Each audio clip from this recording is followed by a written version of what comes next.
If I would have thought when I put all these strangers together 7 months ago that we were going to click and mesh so well, I would have done a double take, because I think that's tough to do when you're really starting over with a whole new roster. We only have 3 returners, but the buy-in from this group is what's led to success.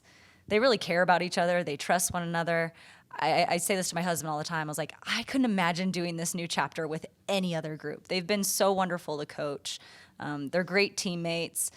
It's kind of like a jump how high mentality. They're so bought in that it makes my job easy, but the fact that they have embraced the brand so quickly, because it's not an easy brand to play. We play a lot of energy and effort, and you get tired on the defensive end. A lot of people rest on the defensive end. I said, no, we're not resting on defense. We're taking it up a level. This group has embraced that. Coach Gabby Elliott got in foul trouble very early on. What was your message kind of to her late in the game as she went back on the court and started to get back in the action? Just be her. I mean, she's a gamer, so we're still going to go to her. And it was tough. Other people, stepped up, though. Bracken's ended up with her career high 29 because she's our other prolific scorer on the court. And when Gabby was in foul trouble, you have other people like Bracken stepping up. Obviously, Marley hit a huge 3 at the end when they weren't falling for her. But that's just their mentality. It's like, okay, short-term memory, next play mentality. Gabby's one that has that too. I'm in foul trouble. There's nothing you can do about it. That's an uncontrollable. Still go out there and play hard. Coach, could you just talk more about McKenna and the fact that she gets that career high tonight? And on that last play, was that kind of the focus? Was, hey, let's get it into her? Yeah, we had some time after the break, obviously, to work on us. And so I always told the girls, I said, we're working on end-of-game situations every day. At the end of practice, don't get tired, really lock in. And a lot of credit, Jason Glover, we had worked on that, and he drew it up at the end there, my associate head coach. He's got many, many years. He's a very, very smart man. And, we wanted something at the rim because they had just called a foul on us on the previous play. So we wanted to attack and be aggressive. So Bracken's was one that drew up the play for. She did a great job of attacking, being aggressive at the rim. The only thing that didn't do was roll in. So the pressure free throws were on, and proud of her to step up and hit 2.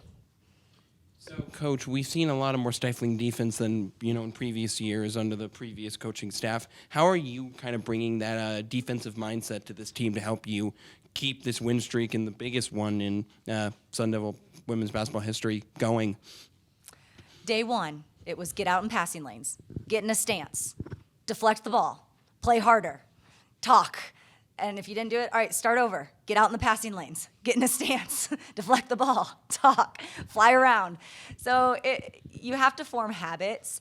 And I think from the onset of when I inherited this team and we put them together, from the summer we were working on defense. There wasn't a lot of teams in the country, I can guarantee you, working on defense at the intensity that we were in June. And it's showing now. So if you can work on that in June and it's paying off in December, then that's where it comes from. It comes from day 1. Who are you going to be? And that's been our brand and our identity.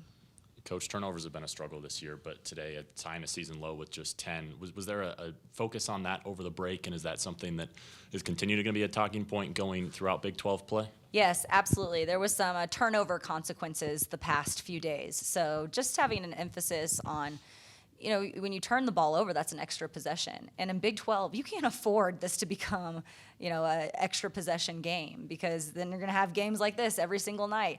And so the more you can take care of the ball, the better for us. It's definitely been a point of emphasis. They've been better with it. I also think that it helps because our offense is trying to catch up with our defense, because we did start with defense. We made it a priority from the get-go. So now we're figuring out where we're supposed to be, how we're supposed to get there. We say KYP, know your personnel on a scout. Well, we need to KYP our own team, know our personnel, how to set your teammates up to be the best version of themselves, how to set your teammates up in a position to score. We're figuring that out the more we gel as a team. Just to follow up with that, when you say turnover consequences, are you having them run laps, or are you just talking? Or sub out, being on the court is often, if you turn it over, all right, go see Lucas, who's our strength and conditioning trainer, and he might have you do an up and back or a wall sit or some push-ups. So also, if you turn it over in this drill, we're going to add 10 seconds to the clock.